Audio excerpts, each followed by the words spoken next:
What's up, YouTubers of the world? Mega Geek Mixer here, ready to give you guys my review on Season 2's premiere of Black Lightning. Yeah, man, first off, the Season 1, like I said, was great. If you guys have seen my last video, if you haven't, I'll leave it in the link description down below. It was my predictions of what was coming in Season 2.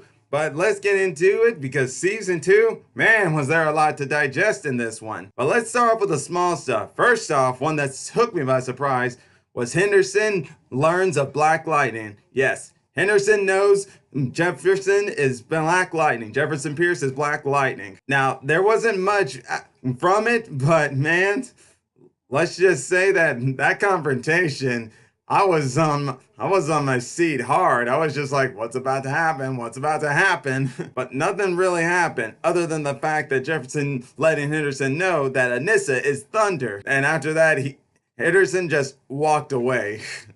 No doubt this is gonna be going on for a good while. Cause man, I can just see it.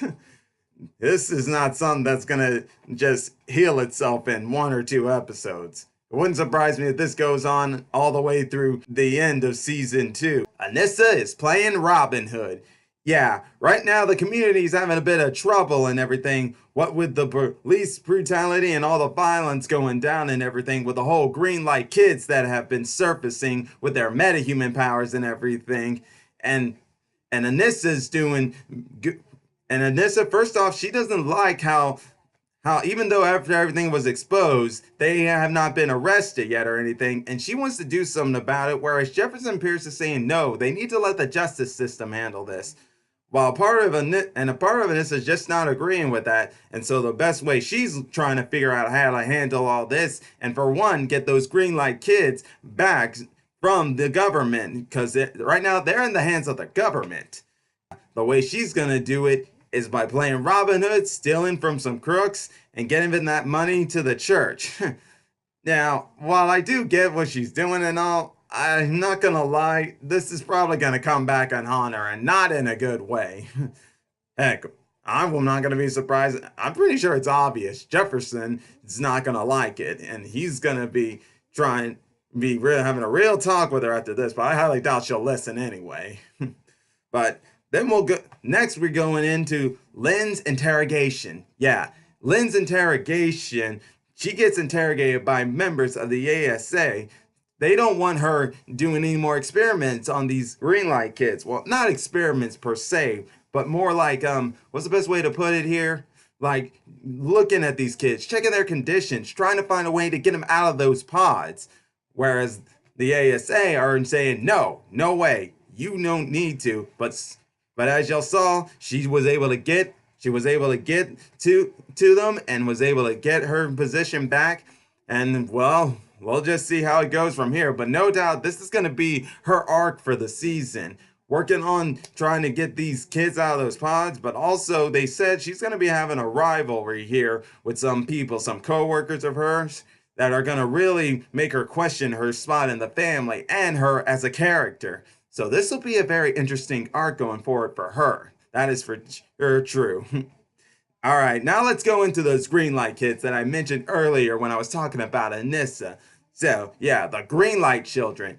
Now, there are those who are stuck in the pods, which Lynn is working on to try to get them out without having them die. But then we also got some out there who are already getting their powers awakening and stuff. And unfortunately, we also got the police brutality going on in there and showing more of that real world events that go on out there in the current community and politicalness of things out there. Because basically, ever since Black Lightning started, this is one of the things that's been shown about what goes on in the public and the politics and the community of things, with police brutality, the fight that some of these black people go through to try to avoid stuff like this, or how they deal with stuff like this, and for the fact that they're trying to fight and show that they are just as civil as anybody else out there who gives them this low expectation of us black people.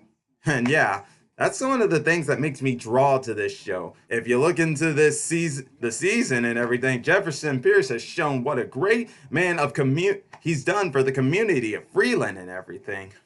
But sorry, but in any case, let me get back on topic. I'm sorry I got off topic there for a minute, guys. My bad.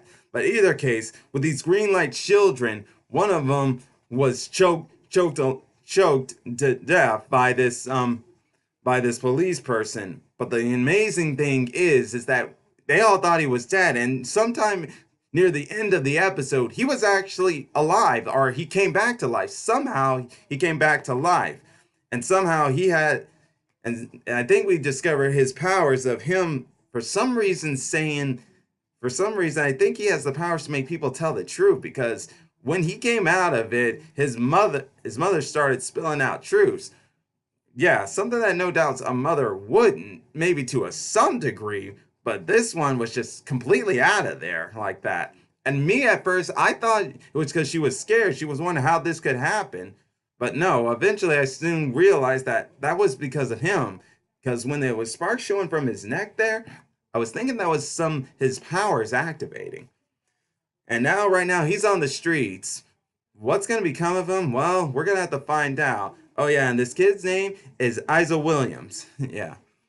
Now we're going into the big spots of this episode. First off, and it's Jennifer's uncontrolled powers. Now, this is setting up an arc on where Jennifer's going to have to learn how to come more in with her powers to gain more control. Because right now, it's showing that if she's just ignoring them, these powers are going to keep flaring up in crazy ways to where you can't really ignore them, and they might even be start to show themselves in public too. So far, they've only happened in the house. One, when she's asleep, she floats in the air. Her electric powers makes her float in the air. And when she was feeling stressed from her friend disapproving of these people with powers, she started to glow and everything. And only with Jefferson Pierce was she able to get rid of that. Yeah. But I'm running out of time here, people, so I'm gonna go ahead and quickly go into these other points of impact that happened on the season.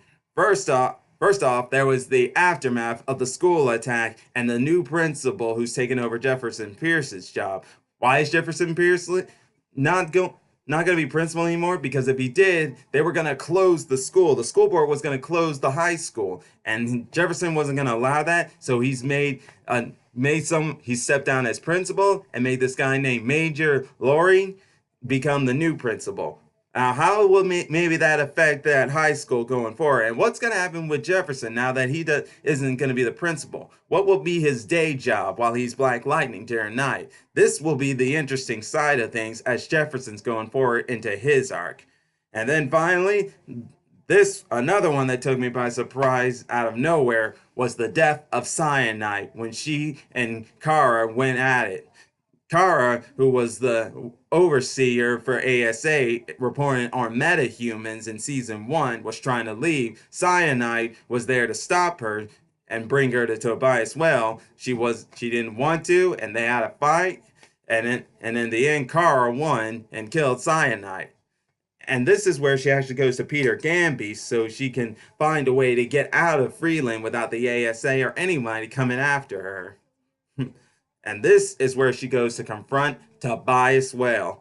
And first off, let me just say that with Syenite dead now, Tobias has lost the last of his light. The last thing that pretty much kind of held a part of him that held his humanity side. Yeah, so Tobias said Syenite was the last person he had in this world. And now that she's gone, it's pretty much saying he's going to be even darker than ever because he's got nothing left that's attached to his heart.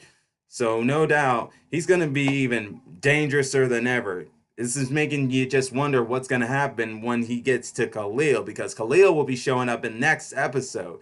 And while he didn't show up in this episode, he did try to call Jennifer and try to make amends with her. And I believe that's what actually he might be doing here in the next episode. Pretty much, Kara tries to go and kills Tobias Well, but she's unsuccessful, but she's able to escape.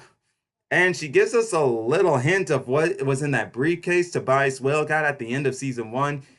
And she says that what's in there is hell, meaning it's something very, very bad. And no doubt is the very key plot point that's going to drag this season on in season 2.